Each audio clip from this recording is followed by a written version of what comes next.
Hello everyone, my name is Clammy, and today we're going to be doing something a little different. Today's video will be me narrating a few creepy stories I found on the subreddit r/NoSleep. So get some snacks and a drink, because these stories are sure to at least make you feel a little creeped out. Before we begin, please don't forget to leave a like and comment on today's video, as well as hit the subscribe button as it helps me grow my channel. Turn off those lights and get comfortable. The first story comes from the user MaliaGirl1314 from Reddit, and their story is called "My wife has been peeking at me from around corners and behind furniture. It's gone from weird to terrifying." Let's begin. My wife, Lynn, and I have been together for 6 years and married for 11 months. Our entire history together has been very normal, and never once have I noticed any weird behaviors or red flags. Can't stress enough how out of character this whole thing is for her. Lynn is very kind, intelligent, and thoughtful. She's always been the no-nonsense type of person. Being childish or trying to scare me is not something she'd normally do. She doesn't even like watching horror movies. When we first started dating, she agreed to watch The Shining with me because she knew how much I loved horror. She was so scared that she didn't even make it through half of the movie before we had to turn it off. She isn't into anything creepy, has never been into pranks, it's just not her cup of tea. And that's fine, but that's what was so strange about this. It's just so unlike her. I should also add that she never had any mental health issues, and as far as I'm aware, doesn't run in her family. I should also add that she never had any mental health issues, and as far as I'm aware, doesn't run in her family. I know some people are able to hide their mental health problems, but in the 6 years we've been together, I think that I've seen some sort of sign. 2 months ago, I was in the kitchen making myself coffee before work. I was running a bit late that morning and knew I wouldn't be able to make it into the Dunkin' Donuts for my usual morning fix. I took a sip of my coffee as I hurried down the hall towards the front door, when I happened to notice Lynn peeking at me from around the corner ahead of me. I could only see her eyes and a strand of her long, dark hair hanging against the wall. The rest of her body was concealed behind the corner. I nearly spilled my coffee when I saw her. I did burn the shit out of my lips. "Geez, Lynn," I said, wiping a few drops of coffee from my pants. "Scared the shit out of me." She immediately popped out of view like a little kid that had been caught. I heard her scurry off towards the living room. By the time I got to the front door, she was out of sight. It's really weird, and just totally out of character for her, like I said. But I also found it kind of funny that she was being more playful and a little less serious. I shouted that I loved her and called her a weirdo. As I shut the door behind me, I heard her laughing. Her behavior was a bit odd, but it certainly wasn't something to call a priest over. I forgot about it by lunch, and by the time I got home, she was her normal self. I didn't bring it up, and neither did she, and life went on. The next incident happened 3 days later. It was around 2 a.m. and I had woken up to get a drink. I was standing at the kitchen island, a jug of OJ in hand, and I felt a strong feeling that I was being watched. For whatever reason, I looked down at the floor and saw my wife's smiling face staring at me back. She was peeking at me from the other side of the island, staring up at me with wide, unblinking eyes, and grinning like the Cheshire Cat. I screamed, I'll admit it. Not out of irritation, but fear. For some reason, at that moment, I was scared. At the sound of my scream, Lynn scuttled backwards out of my view, her hands and feet smacking the tile floor as she hurried out of the kitchen on all fours. I didn't run after her, or even yell at her. I just stood there, frozen in shock, wondering what the heck had possessed her to do that. It took me a little longer than I'd admit to go back upstairs, but eventually I did. When I got to our bedroom, Lynn was lying on her side, asleep, or at least pretending to be. I stood there for a while, watching her breathing to make sure she really was asleep. I had the feeling she might jump out at me the moment I got into bed, but she didn't. I climbed into bed and she didn't even move. Her breathing was soft and deep, and I started to wonder if I'd dreamt the whole thing. The next morning, I waited for her to come down for coffee, and after handing her a mug and kissing her cheek, I decided to ask her about it. "What was that about last night?" I asked, keeping my tone light so I didn't offend or embarrass her. She frowned over her cup of coffee, shaking her head like she had no clue what I was referring to. "You were peeking at me again, from over there," I said, pointing to the spot on the floor by the kitchen island. She followed my gaze, and when she looked back at me, she burst out laughing. She laughed so hard that I couldn't help but join her. "You creep me the heck out sometimes, you know that?" I said. She giggled and set her cup on the counter and wrapped her arms around my neck. "You creep me out all the time, so I guess we're even," she teased. We said our goodbyes and left for work. As I drove, I kept thinking about how creepy it had been seeing her grinning at me from behind the island like that. The sounds of her hands made on the floor as she crawled away. I told myself she was just trying to be silly, just trying to join me in my love of all things horror. It's not like I was afraid of her, but it didn't sit right with me. I started seeing her peeking at me more and more. Sometimes she'd be peeking out from behind the couch or the living room curtains. Once she even managed to get inside her grandmother's old trunk that sits at the foot of our bed. I might not have even known she was there at all, had the trunk's old hinges not given her away. She'd had the lid propped up just enough so that only half of her face peeked through. She'd been grinning like an excited toddler. It was unnerving. I didn't even know what to say to her. All I could do was stare. When I finally found my voice, I asked her why on earth she was doing this. She didn't answer, but she had slowly closed the lid, shutting herself inside the trunk. I just walked away, feeling disturbed. I didn't understand why she was doing it, but it clearly made her happy. I just hoped she would tire of the game quickly. Lynn didn't peek at me for the next 2 weeks. I started to think she was done with her weird prank, and I was relieved. We were watching a show on Netflix one night, and I jokingly said that I hadn't seen her peeking at me lately, and that she must have given up on her spy game.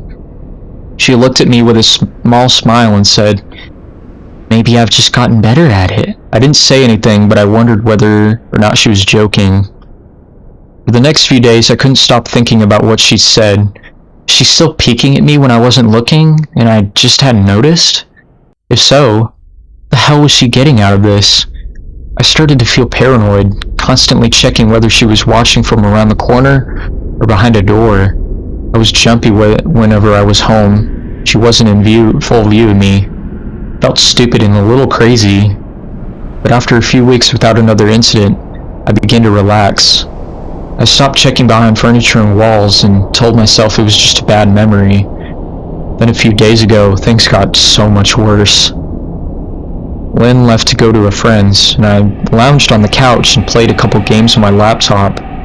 Around 9 p.m., I hopped in the shower, and as I was washing the soap from my hair, I felt that awful feeling that I was being watched. I slowly opened my eyes, and I almost had a freaking heart attack. Lynn was peeking from behind the shower curtain. Her entire head stretched into the shower, leaving just her body outside. Her long dark hair hung against the curtain, the ends dripping with water. Her mouth hung open in a terrible grin, eyes wide and red, as if she hadn't blinked in a while. I screamed and jumped back against the wall. She didn't move, nor did her smile waver. Her makeup ran down her cheeks in 2 black streaks. She looked giddy and completely deranged. I was freaking terrified. We stood like that for a few moments, neither of us saying a word. Finally, after what felt like forever, she slowly pulled her head back out of the shower, and I watched her blurry figure through the curtain. She moved backwards towards the bathroom door. A second later, the bathroom door slammed shut, hard enough to rattle the mirror. I screamed again and jumped out of the shower to lock the door. I stayed inside the bathroom for over an hour. Maybe I overreacted to some of you, but joke or not, I wasn't going to put up with the crazy crap anymore. That's what I kept telling myself as I paced in my bathroom, stopping to listen at the door every few minutes. Suddenly, I heard a muffled sound. As I pressed my ear against the bathroom door, straining to listen, I couldn't hear anything, but I envisioned Lynn standing on the other side of the door, giggling at her joke. I felt a surge of anger. I was beyond pissed at being made to feel scared in my own house, and made to hide in the bathroom for over an hour. All for what? Some joke? If it was a joke, it was an awful one. "What the heck, Lynn?" I snapped. "This crap is getting really freaking annoying." I waited for her to apologize or to call me a jerk, but instead I heard a faint moan.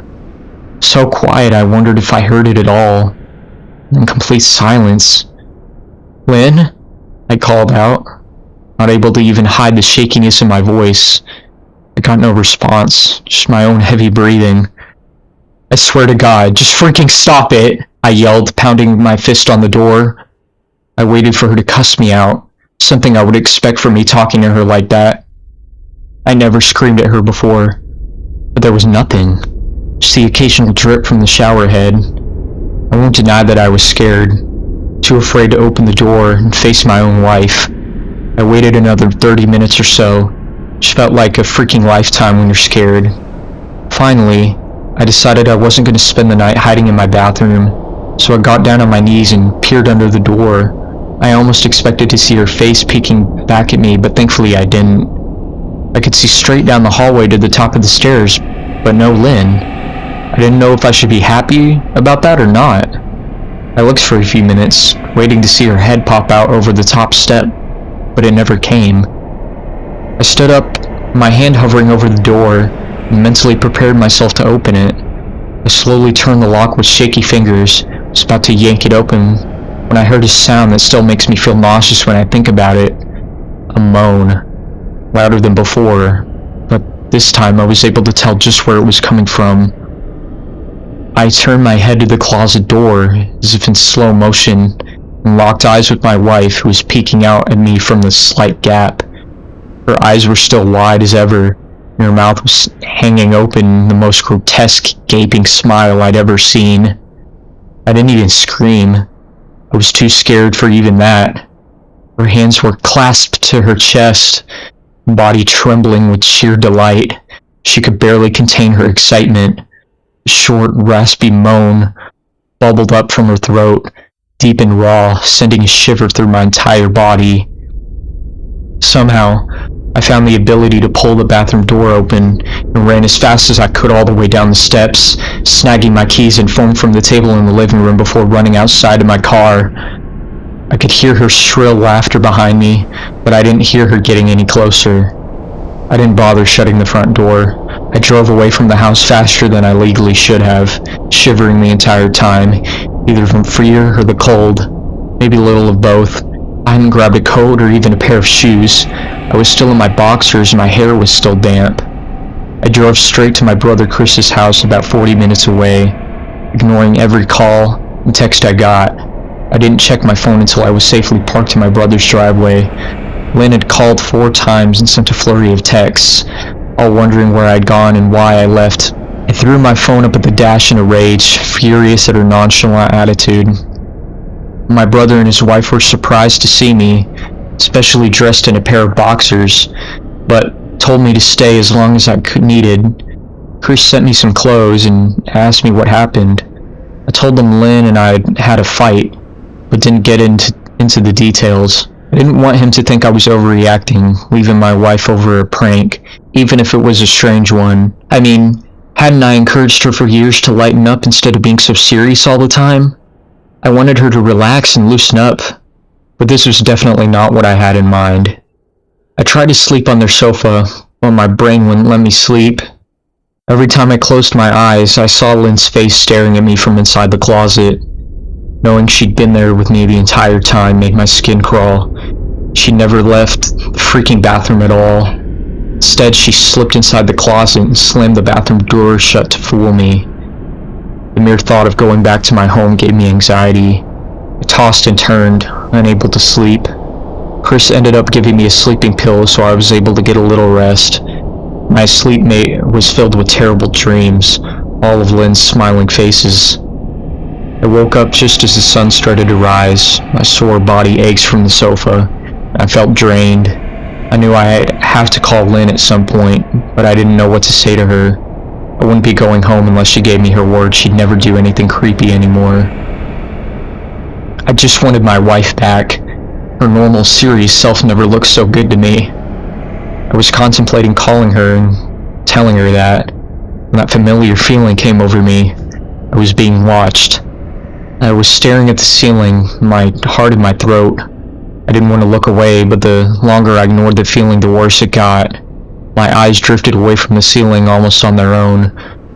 Her face was pressed up against the window beside the couch, staring down at me with that same gaping smile.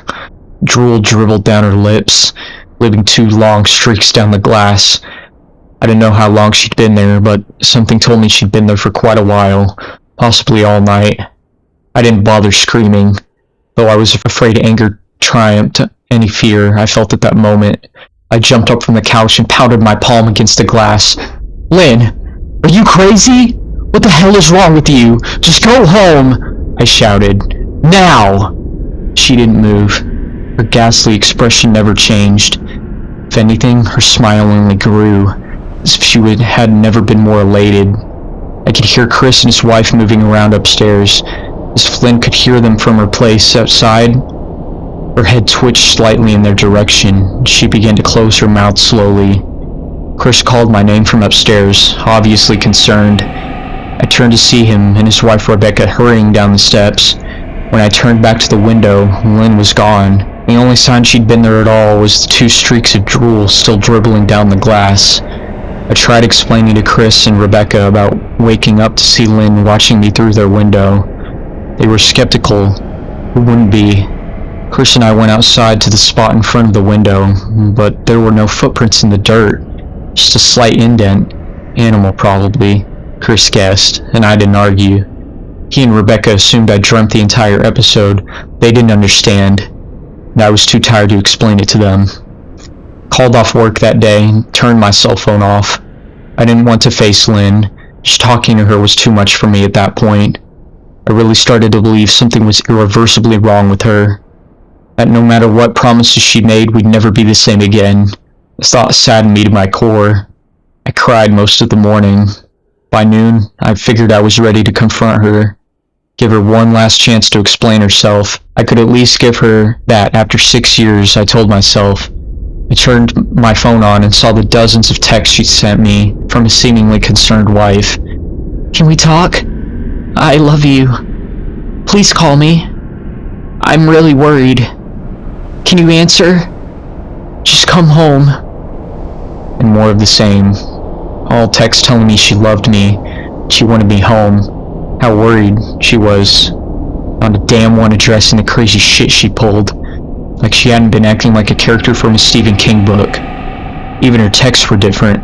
She normally texted novels just to tell me to pick up a loaf of bread. I normally think she'd have more to say after her bizarre shenanigans. I know it probably seems childish to some of you who are miles away from the situation, but if you saw the way Lynn looked at me, how she scampered away on all fours like some wild animal, grinning at me from inside the closet like a lunatic, then I think you'd find my reaction was warranted. I ended up staying with Chris and Rebecca for another night.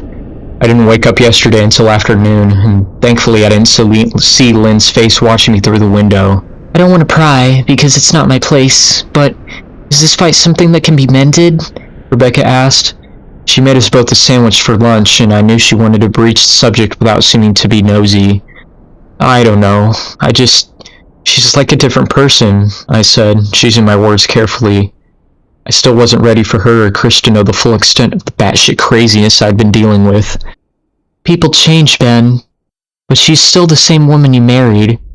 Maybe you both just need to talk through your issues. Whatever's going on, I'm sure it can be fixed," she said, ever the peacemaker. "I think it's beyond that now. I don't think talking would help. I just don't trust her," I said. The words stung in my heart. I missed and loved my wife, but how could I live with someone like that? living in constant fear didn't sound too appealing. "Lynn loves you. She has to be absolutely crushed," she said. "I don't know about that," I said. "Well, she certainly seemed like it to me. She never seemed to be so upset, very much unlike the Lynn I know," Rebecca said, shaking her head sadly. It took a full minute for her words to really sink in. When they did, I felt dread worming its way through my skin. "Wait, what do you mean? You saw her? You saw Lynn?" I asked, my mouth suddenly dry. Rebecca nodded casually as if that fact wasn't nightmare fuel. Maybe for her it wasn't. "She stopped this morning, just after Chris left for work," she said, cleaning the plates from the table. "I didn't see her car though. Maybe she took an Uber or something." "Heck, what did she say? Did she come inside?" I asked. Sweat started to break out on my forehead. I began looking around, examining corners as though a predator lurked behind them. "No, she just asked if you were awake yet, and I said you weren't. I asked if she wanted me to wake you up, but she said no, just said to let you sleep," she said as she washed the dishes. "That's all? She didn't say anything else?" I asked. "No, she looked awful though, like she hadn't slept in days. I think you should call her."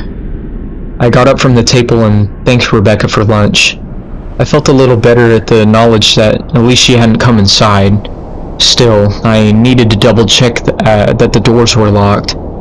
I sat for a while trying to figure out what to do next. I didn't want to go home, but I felt that I owed it to Lynn to help her if I could. Hadn't I sworn an oath to love and honor her through sickness and in health? Clearly, she was very sick. If she was sick, which I truly believe she was, I had to try and get her the help she needed. But I didn't even know where to start. I didn't want to call the police, and besides, what the hell was I going to tell them? And my wife was peeking at me, as she was being creepy? As bizarre as she'd been, she still hadn't committed any crime, not yet anyway. The police would have probably said that I was overreacting, but this wasn't some prank. It felt wrong, dangerous even, like something sinister lurked beneath her smile. I knew as her husband, I was well within my rights to have her committed, but what if she simply acted normal in their presence? She'd obviously been able to fool Rebecca into thinking she was a concerned wife. As long as the doctors didn't find her a danger to herself or others, they'd have no choice but to release her after 72 hours. Felt lost and overwhelmed. So I did what any husband in my position would do. I called her mother. I didn't want to, believe me. Her mother, Mary Ann, and I were never on the best of terms. We never fought or anything like that. She just wasn't a very warm person, and wasn't really easy to get along with. She hardly ever smiled, and when she did, only her lips would move into a thin-lipped smile, leaving her eyes as blank as before. She gave off this aura that felt like she was permanently on the offensive. I'd only met her twice, and both times were for such short visits. Got the impression she didn't approve of me for her daughter. Lynn always ushered us out quickly. She didn't want me to feel uncomfortable which I was grateful for. Being in her mother's company felt almost unbearable, like walking on glass. I was glad when we moved 3 states away so we didn't have to see her often. I was happy to avoid the woman, but I needed her help. I really didn't want to talk to her at all, but had to talk to someone, and someone who knew Lynn better than I did, so I grit my teeth and I did what I had to do. "Yes," she answered, already sounding irritated. "Marianne, it's me, Ben. Do you have a minute to talk?" I asked. I could hear her cluck her tongue in irritation. "I'm in the middle of writing some checks. If you insist, I suppose I can spare a moment." "What is it that you want to discuss, Benjamin?" she said coolly. "It's about Lynn. She's been acting strangely, and I was wondering if you had any idea that whether there was something." I was quickly interrupted. "It's a bit difficult to follow your rambling, Benjamin. What is it that you want from me?" she asked. Could almost see her standing there in her thin sweater and slacks, tapping her fingernails impatiently on the table. "I wanted to know if you ever noticed any odd behavior or possibly any mental health issues?" I asked. There was a long, uncomfortable pause that I couldn't tell what was because she was thinking or something else. Finally, after a few seconds, she spoke. I'm not sure if this is one of your jokes, Benjamin, but if so, I don't find the humor in it. Now, I do have business to attend to, as I've said, so if you don't mind, she said, but I cut her off before she could get rid of me. Marianne, it's not a joke. I'm sincerely concerned about Lynn's mental health. Her behavior has been very erratic lately. I'm very worried about her, and I figured as her mother, you would be as well, I said, my frustration evident in my voice. If you're truly concerned, then I suggest you get the health professionals involved. I don't know what you expect of me, she snapped. I could tell she was seconds away from hanging up, and for some reason I was desperate not to let her. I had the feeling she knew a lot more than she was letting on. Please, if not for me, do it for Lynn, I tried. I heard a faint shaky intake of breath, as if she was trying to hold her steely persona together, but failing. Marianne, what's wrong? I started. Benjamin, I don't know what to tell you. My only advice would be to seek professional help.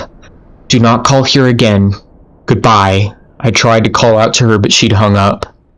I tried to wrap my head around the call, and her refusal to help me. Even if she didn't like me, why wouldn't she want to help her own daughter? I couldn't understand that. I tried to replay the conversation, desperate to find something I'd missed. After a while, I almost gave up, until I remembered her last words to me. Seek professional help. She said those words with a bit of urgency. I could have just been grasping at straws, but no, I was sure her voice had changed ever so slightly when she said that, as if they were very important. What did she meant? I assumed she'd been referring to medical professionals, but maybe she was referring to someone else? Maybe someone that she didn't, for some reason, feel comfortable saying directly, or maybe I was just desperate. I waited for Chris to get home, and after a very long and exhausting conversation with him and Rebecca, I convinced them that Lynn truly needed psychiatric help. I didn't tell them everything. I wasn't prepared to go into it yet, but I told them about our last encounter, how she'd hidden in the bathroom, peeking at me from the closet. They were obviously shocked, but thankfully they believed me. They too just wanted to help her. Still, they didn't think it was all that serious. Weird, maybe, but not dangerous. They just kept saying that Lynn had to be playing some kind of weird joke. Maybe for YouTube? Rebecca offered, if only half-heartedly. Chris didn't think we should involve the police just yet. He offered instead to go with me, and I readily accepted. He reasoned that calmly talking to her, trying to coax her into going willingly, was the best recourse. I agreed to it his way. At least I wouldn't be going into the house alone. We drove over to this morning, just after breakfast. There was no way I was going at night. When we pulled into the driveway, my stomach began doing somersaults. Her car wasn't there, but I still didn't let my guard down. Front door was ajar, and for a split second I thought we'd see her staring through the gap. I was shaking and starting to sweat. Chris, however, was fine. He waited for me to open the door, his hands in his pockets like he was going on a freaking stroll through the park. I envied his ignorance. I pushed the door open and was immediately hit with the stench of rot. Chris smelled it too, and he walked into the house behind me with his nose scrunched up. You guys used to clean the floors around here. Shit? Chris mumbled. Shut up, I said, my eyes darting around for any signs of Lynn. The house was deadly quiet and dark despite being 10 in the morning. All the curtains were closed up tight, refusing to allow any sunlight inside.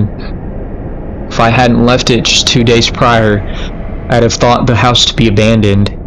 We moved through each room, carefully checking any place that she might hide, occasionally calling her name. Why the heck are you looking under the couch? Chris asked eventually. Aren't we looking for your wife? He was looking at me like I was a moron. Let's just go upstairs, I whispered. He shook his head but followed me up the stairs to check the bathroom and spare bedroom. On the way up, my shoes crunched over pieces of glass that looked to be littered over a few of the steps. I noticed that one of Lynn and my wedding portraits that hung on the wall along the staircase had been smashed. Frame hung crookedly, all the glass removed. I stared at the picture, a lump forming in my throat. We'd taken the photo just after leaving the church, after saying our vows. She looked so beautiful in her white gown. I looked at Lynn's beautiful face. I never dreamed her face would be such a source of terror for me. We climbed the rest of the steps and checked the spare bedroom, but it looked completely untouched. I was hesitant to go into the bedroom, my fear from that night coming back at me all at once. Chris noticed and offered to go in by himself. I couldn't let him do that, so we walked in together. Checking the closet and the shower, the bathroom looked as if it hadn't been touched since the night I left. I don't think she's here, Ben. Why don't you pack some clothes and we'll try coming back tomorrow or something, Chris said. I nodded and went into our bedroom and shoved some clothes into a duffel bag. When I checked inside her closet, I came across the source of the smell and gagged. Chris took one look and lost all color in his face. He had to go stand by the stairs to get away from the sight and smell. I gazed down in shock at what lay inside my bedroom closet. Soaked into the rug were at least a dozen eyeballs, all carefully laid out in pairs. Some were large as a quarter, while others were as tiny as a marble. I stared down at the eyes she'd collected from small animals, and I wondered how she'd gotten them. Shuddered at the thought. Man, I thought I had it bad with Becca's shoe addiction. Screw me, your wife's in here collecting eyeballs, Chris said, gagging. Ben, I think we should go, he called from the hall. I'm getting nauseous. Alright, I grabbed my duffel and shut the closet door on my new nightmare. I stepped out into the hall and took a deep breath of air. I could taste the rot on my tongue and I couldn't help but gag. Who the hell lines up eyeballs in their closet like that? Chris mumbled. I tried to tell you she needed help, I said. She doesn't need help, Ben. She needs a freaking exorcist. You coming or what? I can't stand the smell any... His words died in his throat as his eyes grew wide with fear. I didn't ask him why. I could feel it. Someone was watching me, and I didn't think it was the eyes in the closet. I turned around, my eyes slowly scanning the bedroom. Christ, I whispered as I finally saw what we missed. Under the bed, curled on her side, watching us with the excitement of a kid on Christmas morning, was my wife. She held her hands together just under her chin. They were shaking eagerly. Now that she'd been found, I could hear the quiet noises she was making, sort of hiccuping in her throat, as if the excitement was just too much for her. It was unnerving to say the least, wide eyes and that same huge smile. Everything in me told me to run, but I forced it away. This was my wife. No matter how twisted she was still the woman I married. I had to help her. Lynn, I said softly. She didn't respond, but her head bobbed back and forth in two quick little movements as if she were nodding. Baby, I just want to help, okay? Can you let me do that? I asked. I had taken a single step forward, approaching her like some kind of dangerous animal. I love you, Lynn, I said softly, taking another step closer. She let a tiny moan escape her wide open mouth. I had to resist the urge to run. Her shoulders were starting to quiver, and her eyes grew as large as saucers. I crouched down so I could see her better, and I immediately saw the blood. Her hands were covered in it. They trembled more the closer I got. She was barely able to contain herself. Lynn, are you hurt? You're bleeding, I said. She bobbed her head again, her bloody fingers moving up and down as she was playing an invisible piano. They occasionally grazed her chin, leaving smears of blood on her skin. I wanted to recoil in disgust. The smell that was coming off her was revolting. I could feel the vomit trying to climb up my throat. Her lips were dry and stretched thin, blood seeping between the cracks. I knew she wouldn't come out on her own, but I didn't want to leave her in the state she was in. I scooted closer and reached out to her. The excited hiccuping sounds got louder and her hands shook, fingers flexing. It was then that I could see the blood oozing from in between her fingers. Oh my God, Lynn, you're bleeding, I said. Instinctively, I reached out to take her hand, but before I could even touch her, her hand sprang out towards me. A sharp pain shot through my arm, and I fell back on my butt. My arm burned, and I could see the blood dripping down onto the carpet. I looked back at her and saw her grinning madly, her fingers clutching a large shard of glass. Are you alright in there? Chris asked from behind me. I turned my head slightly and nodded to him, cradling my arm to my chest. When I turned back to face Lynn, I saw that her focus had shifted. She wasn't looking at me anymore, and she wasn't smiling anymore. She was staring past me, her eyes glaring at Chris the way a hungry lion might stare at an antelope. Her mouth was still hanging open, but it was twisted into a snarl. I got to my feet and began walking backwards towards the hall, afraid to take my eyes off her. Are you bleeding?" Chris asked. The moment the words left his mouth, Lynn started fast scooting out from under the bed, the glass shard still in her fist. "Chris, run! Go!" I yelled. He must have been too afraid to move, because a second later I felt my back bump into him. He was still standing at the top of the stairs, staring at the horror that was my wife. Lynn had crawled completely out from under the bed and stood in the bedroom doorway. Her face twisted in rage. Her whole body was visibly tense. Blood ran down her fingers and onto the floor. "Jesus, Lynn," Chris said. You, playing hide-and-seek?" I reached back and pushed him towards the steps. "Move your ass, Chris," I said quietly but firmly as I could. Lynn bobbed her head in fast, sharp motions, and began to grin, stretching her mouth open wider and wider so that her chin seemed to touch her chest. I heard Chris mutter a prayer, and then he was running down the stairs. I stood at the top of the steps between the love for a woman who clearly needed serious help and self-preservation. "I only want to help," I said, choking back tears. Her face focused on me once again, and she slowly lifted the glass, holding it out in front of her. Then she started sprinting towards me, grinning with utter excitement. Thankfully, my body took over and flew down the stairs, skipping 2 or 3 at a time.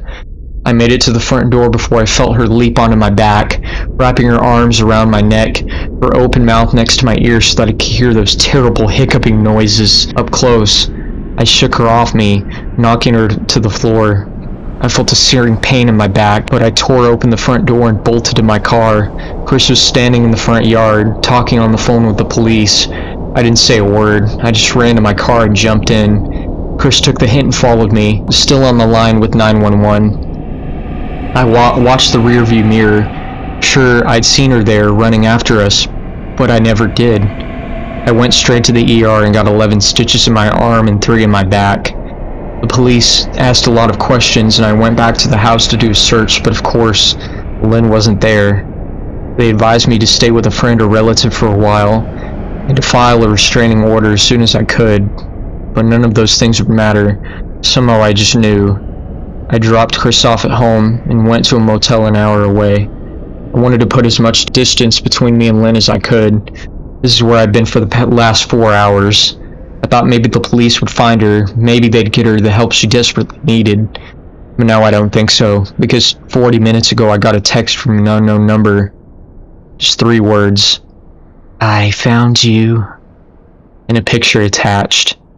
The picture was dark and grainy, but I instantly knew what it was. There was no mistaking my wife's eye. I started typing this out immediately after. I don't know what to do.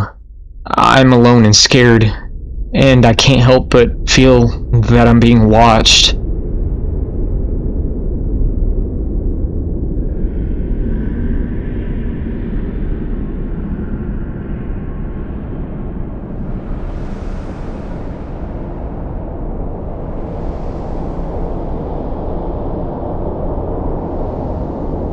Second story was written by the user Wolf McGruff on Reddit. If you haven't already, make sure to take a quick break and give yourself a moment to relax. We're only just getting started. Wolf's story is titled, "I was trapped in my school during a storm. Something got in." The thunder outside my third-hour class was soothing. It was close to spring break, so we were just watching a Disney or Pixar movie. Can't remember which company made it. It was WALL-E. Nobody was paying attention, either sleeping or on their phones. Hell, even the teacher was on his phone. The rain began coming down harder. I was seated by the window, and all I was doing was watching the rain. April storms like this were common where I lived, so it was nothing out of the ordinary. The bell rang to let us out for the third hour and go to lunch. In my school, you can go outside during lunch period, and you don't have to eat. It can be cool when you just aren't hungry. Of course, like usual, there were some of those kids, you know the ones, that thought it would be funny to go outside and get soaked. I checked my phone while eating, so I didn't notice that they hadn't come back all lunch period. I got a weather alert on my phone that we were under a tornado watch. Looking outside, it seemed about right. When the bell rang, I tossed my tray and headed to PE. Kids who had gone outside were supposed to be in that class. However, when the teacher did roll call, all 3 that had gone outside were absent. A couple of us were confused because we had just seen them. One kid spoke up to say that she'd seen them go outside during lunch. The teacher sighed and pressed a button to call the office. "Hello?" The voice rang out over the speaker. "Yeah, Ethan, Luke, and Nate are inside. My students said they were here just a couple minutes ago." There was a silence over the intercom. We all stood around awkwardly, wondering when we were going to capture the flag. The voice came over the intercom again after a couple seconds. "And you said they're not with you?" "No, they're not here." We heard the intercom hang up after that. The teacher assumed that the kids were running around in the halls, and the office staff had to try and find them. We started to capture the flag, and it usually only takes 2 rounds of the game before the bell rings and we have to go. However, the bell didn't ring. We ended up playing a 3rd round before we realized something was wrong. Our attention snapped to the clock, which was 13 minutes after the class was supposed to end. Just as we were preparing to leave, the intercom rang out. "Attention teachers, keep your students in your class until further notice." My stomach sank. I was always a nervous kid. This made me nervous like many other things do. Teacher looked confused for a second before switching the game to Martian tag. We played for a while before getting tired. He conceded and put on a movie for us to watch, Space Jam. A couple minutes in and we heard a blood-freezing shriek from outside the classroom. Teacher naturally got up to investigate, and all of us were staring out the door in fear, wondering what could have made that noise. A kid I didn't know too well, Kai, snuck over to the door to look out one of the small windows. He stared for a couple of seconds before pushing the door open and leaving. I had no idea what to do, but after 3 other students did the same, I freaked out. Everyone in the room was starting to wonder what was happening, so we made our way to the door. All 14 of us left. We peeked out the window. It was just an empty hallway. It was still raining outside, and it was getting unnaturally loud. "Well, I'm going home," a kid said before pushing us out of the way and leaving the gym. I wanted to get out of there at that point too. Slowly, everyone filed out of the gym and went off in different directions. All I had on me was my phone, but that was the only important thing I brought to school. I decided to just head straight for the exit, as did one other person, Max. He was annoying, but in a way that makes everyone happier. It's hard to explain. We didn't talk much as we rushed for the front exit. When we did make it, the office next to it was abandoned. Nobody was in sight and the lights were off. We looked outside into the rain and we weren't able to see anything at all. It was raining way too hard. I decided to wait until the rain slowed down before I left. However, Max did not share the same line of thought. He opened the door and walked into the rain. I checked my phone and, like you'd expect, there was no service. I put it back in my pocket because I didn't have the password to the school Wi-Fi. I didn't have any idea what to do while waiting for the rain to stop, so I wandered the hall. When I got into the area that had the 6th grade classes, I saw someone dart into our room, faster than I could believe. You know how your vision clouds when you see something extremely startling? I hesitated in the hall, wondering if it was just a scared kid or what. I slowly made my way over to the door that I went into. Like many classroom doors, it had a tall and narrow window with wires in it. I peeked into the window and saw a student crouched in a corner, sobbing. I slowly opened the door and he immediately looked at the door. The fear on his face is still burned into my memory. He ran over to me and hugged me. Based on his size, I'd assume he was in 6th grade. After less than a second, he let go of me, realizing what he had done. "I'm sorry. It's just that I don't know where anybody else is, and there's something scary in the halls," he said through tears, sniffling every couple of seconds. I felt sorrow while looking at him. I decided that I'd make sure he gets out alive as well. "Listen to me. We're going to get out of this, alright? I'll protect you until the storm is over." He calmed down a bit and nodded. I looked outside the classroom and wondered what he meant by something scary. I thought maybe it was what made that horrible shriek earlier. I led him out of the classroom and wandered the halls once again. The silence was deafening. I started to panic, wondering what happened to the rest of the students. As I rounded the corner, I saw what I'm sure the kid was referring to when he mentioned something scary. I quickly ducked back, holding my breath. The kid, who told me he was a junior, was hiding behind me. I heard the footsteps of whatever it was that was in the hall. It was opening doors and looking inside. I was in the 7th grade hall at the moment. As it opened a door, I heard someone scream, and then that hideous shriek that the monster made. I had ducked behind the corner too fast to have gotten a good look at it. The scream coming from the poor person in that room was quickly silenced, after which the scream was replaced by the sound of meaty crunching. The hallway I was in had a window to the outside. The rain had definitely slowed down, but I wasn't going to risk what was in the rain. I went back the other way. I forgot to mention, but at this point the power in the school was off, and the light inside was dim in well-windowed areas. There weren't windows, and it was pitch black. I rounded another corner and found myself staring down a black hallway. Under any other circumstances, I would have avoided it, but I heard the monster a ways back, and it was getting closer. I slowly made my way down the hallway. I grabbed the hand of Junior so as to not lose where he was. I managed to find an unlocked door and made my way in and tried to hide from the monster. When I entered, I felt a book slam into my head. Ow, what the hell? I couldn't see anything in the room, and when I responded, I heard someone gasp in the darkness. They profusely apologized.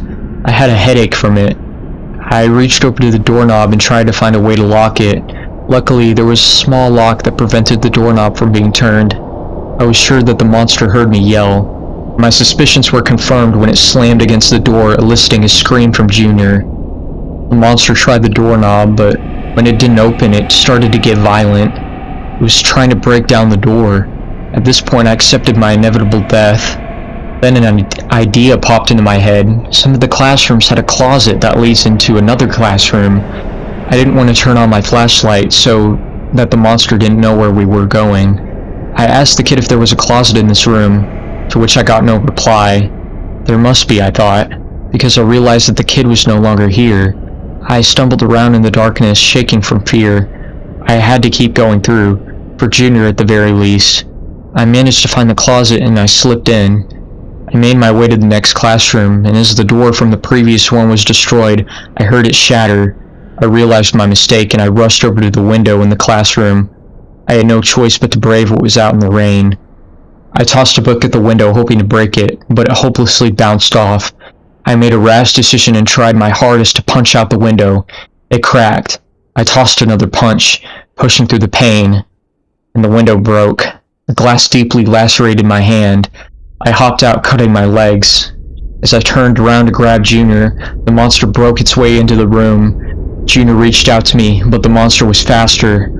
I got a good look at it as it dragged Junior away. It was a massive mass of flesh, eyes, mouths, and hair. It grabbed Junior and left the room. I went numb. The screams that Junior let out as it took him haunt my dreams to this day. I tried to figure out where I was outside.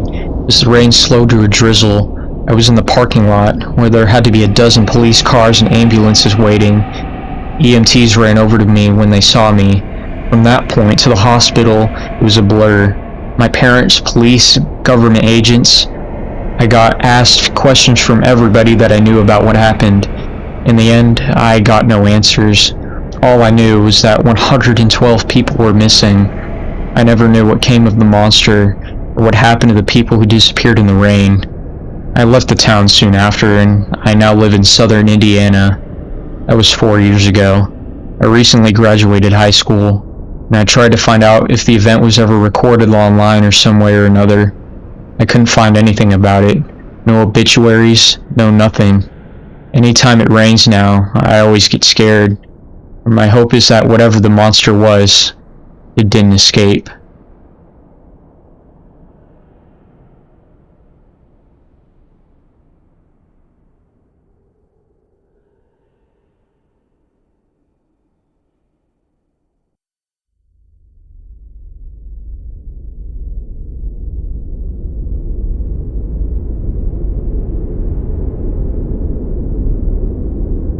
Our final story for today was written by the user sarcasonomicon on Reddit, and their story is titled, If you're armed at the Glenmont Metro, please shoot me.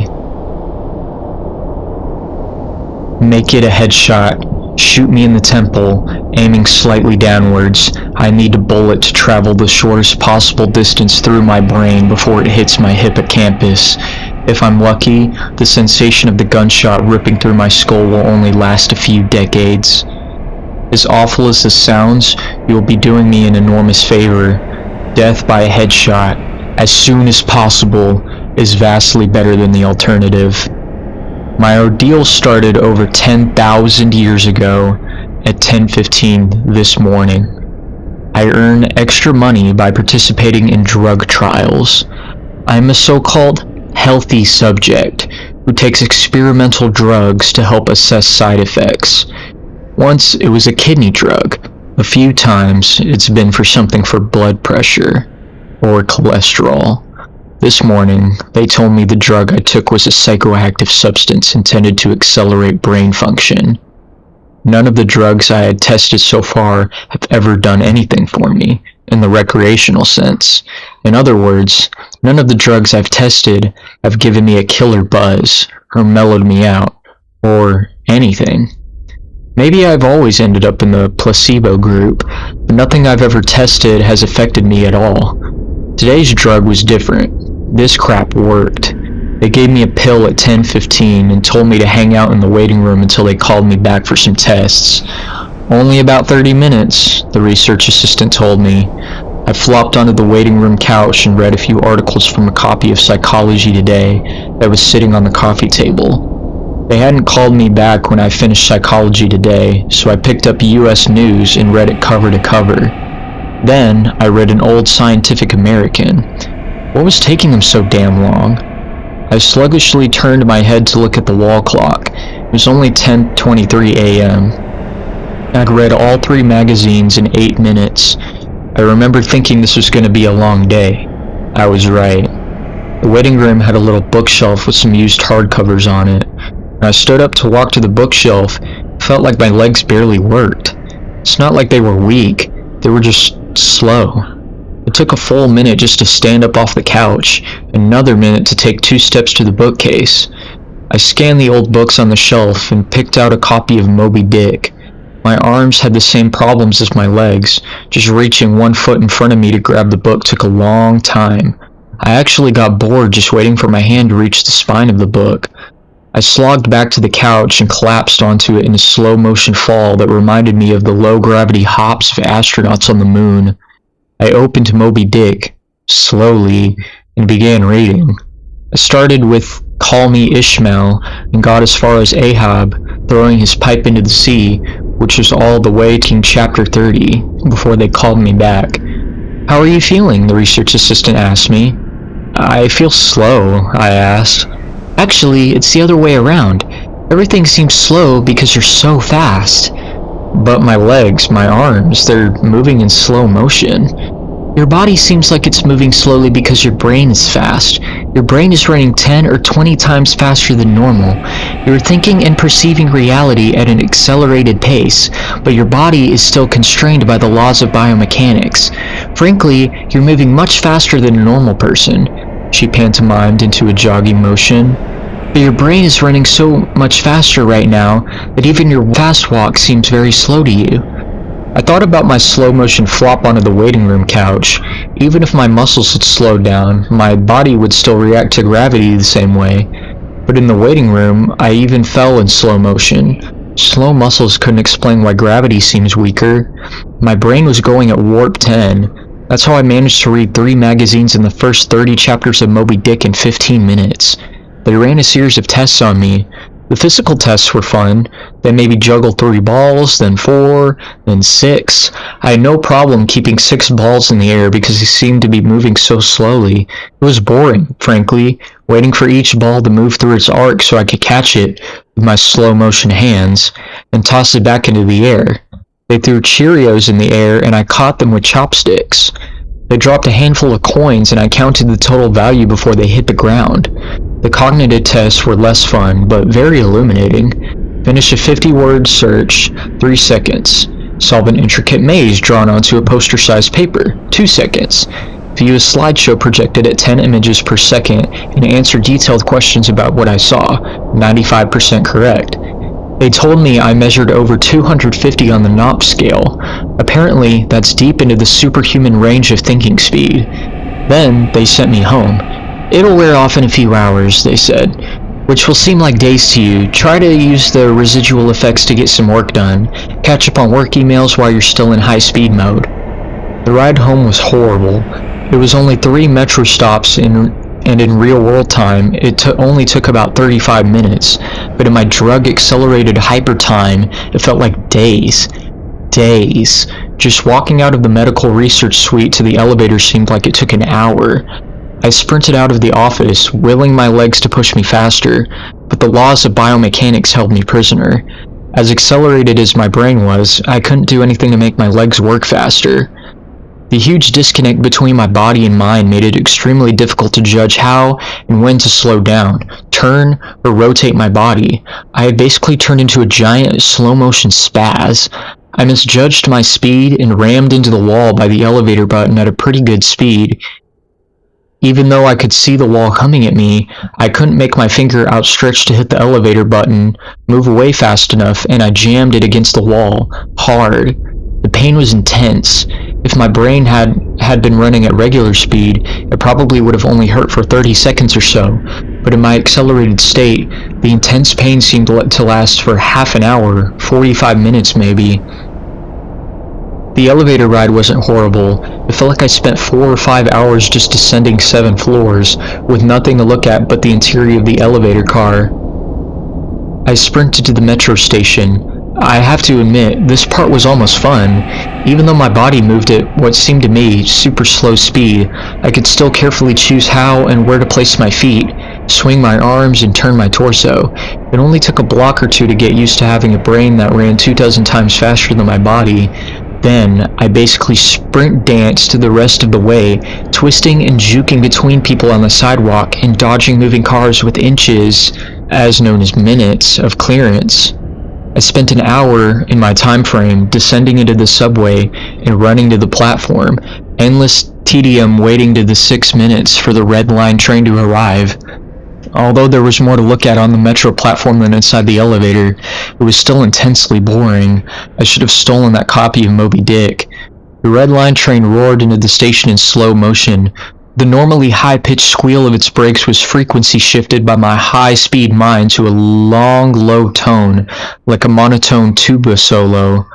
It wasn't just the squealing subway train that was 3 octaves lower than normal. All sound was slowed to the point of near inaudibility. Voices were gone, shifted below the threshold of frequency of my hearing. I did manage to hear a screaming baby on my subway car.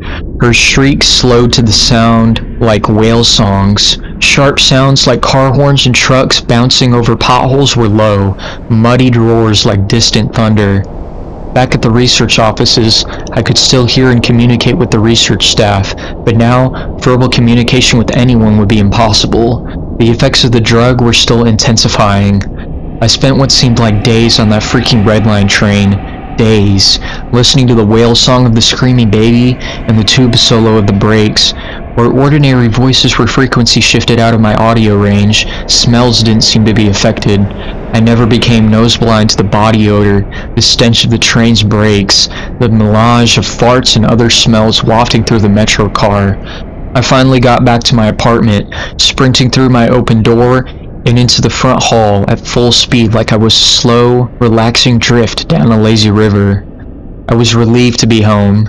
At least I had stuff I could do here. I picked up the book I was reading, 100 Years of Solitude, and finished it.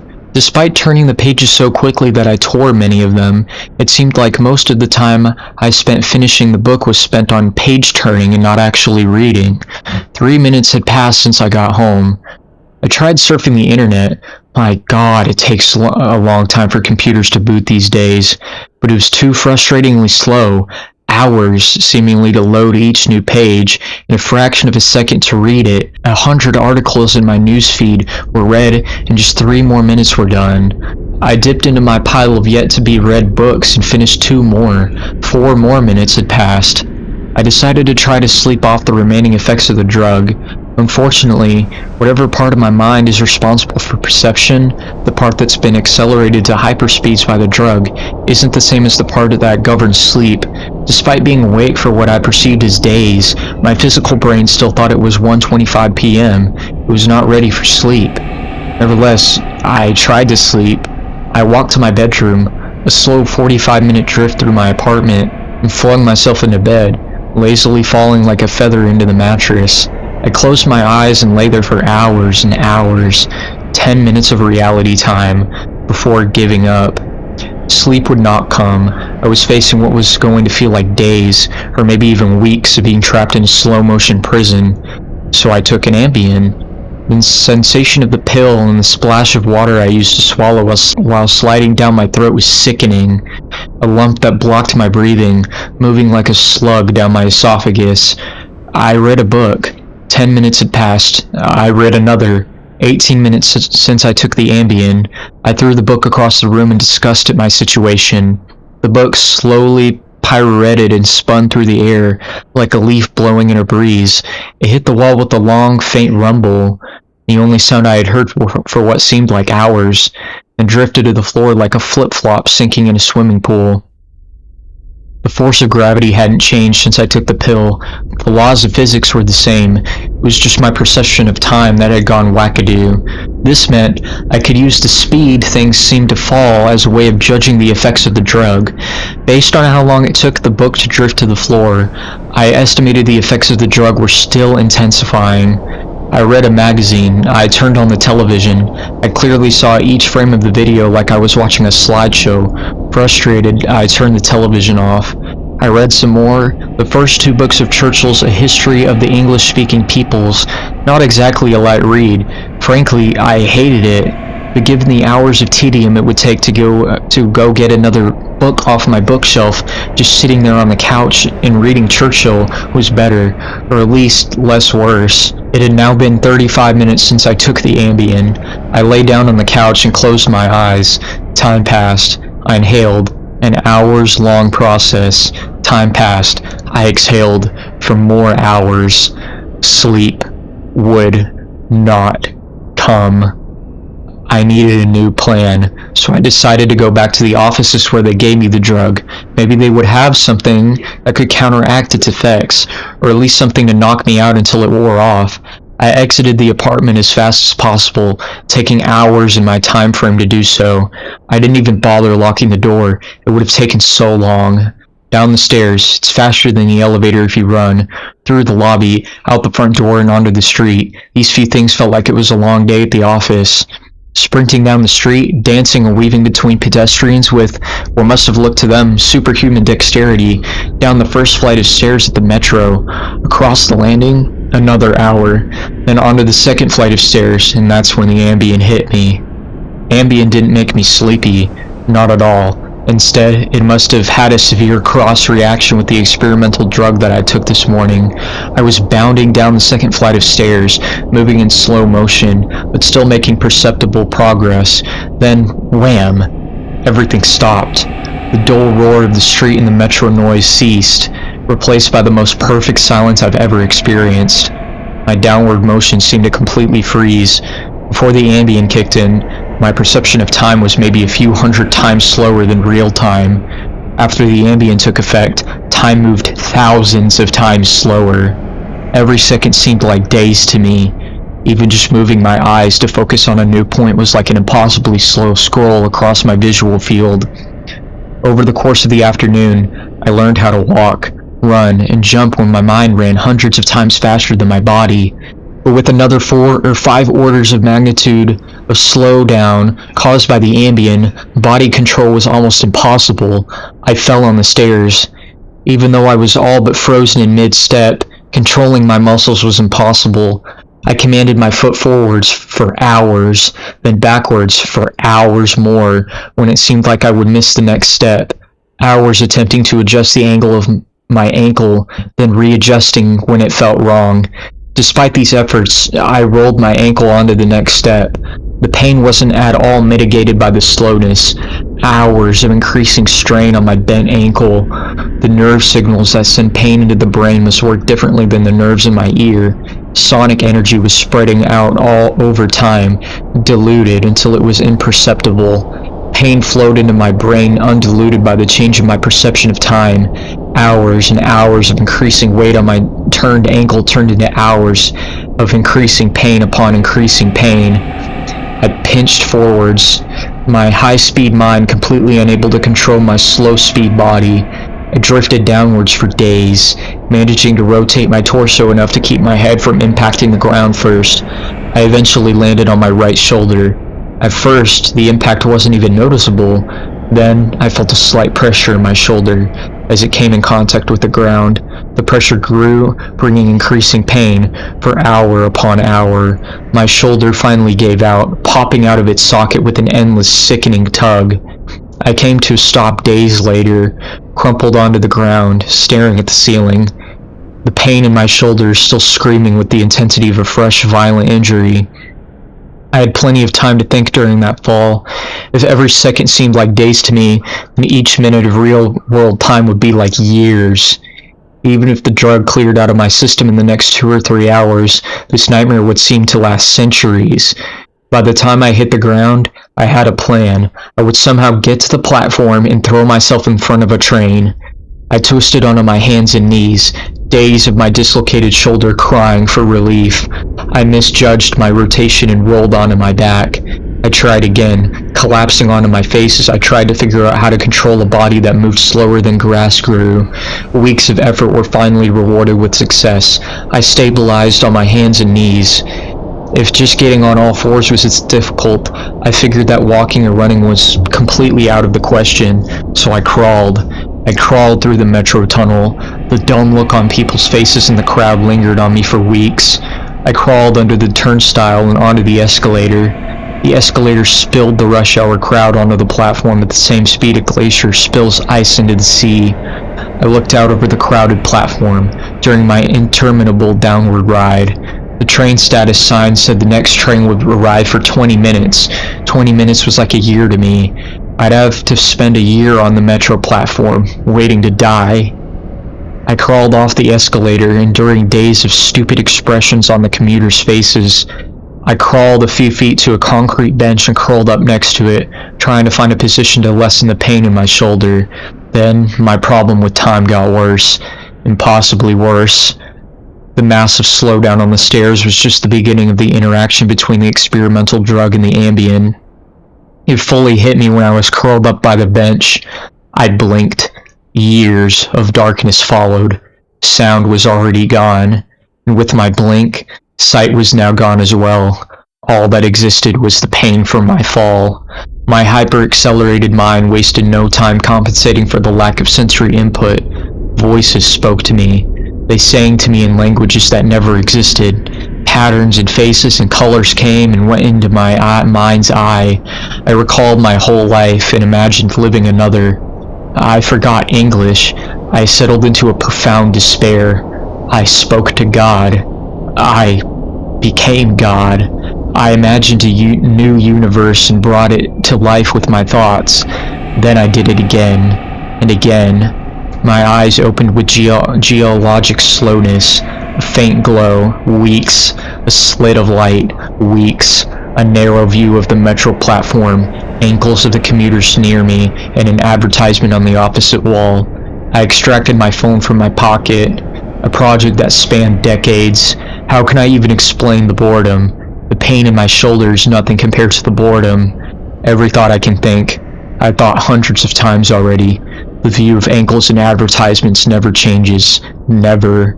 The boredom is so intense it's tangible, like a solid object of metal and stone wedged into my skull, inescapable.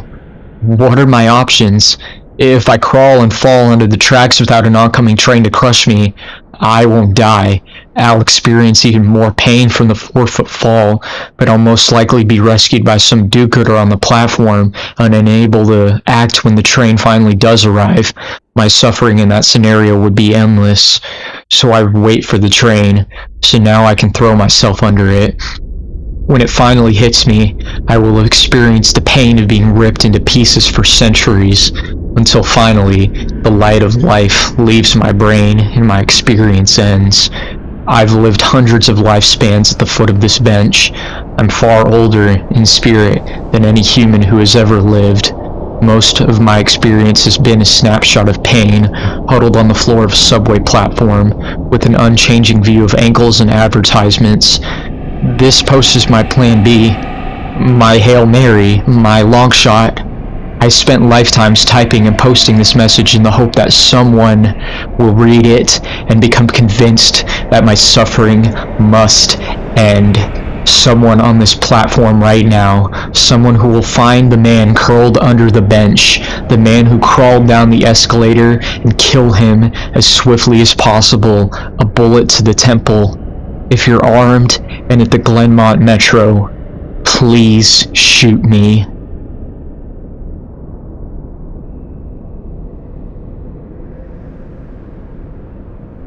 Thank you for taking the time to watch this video, as it was mainly an experimental project I thought of making for your enjoyment. Again, if you haven't already, please make sure to hit that like and subscribe button, as well as commenting which story was your favorite and what your thoughts on them were. I hope y'all have a great morning, afternoon, or night, and I'll see y'all in the next one. Sleep tight.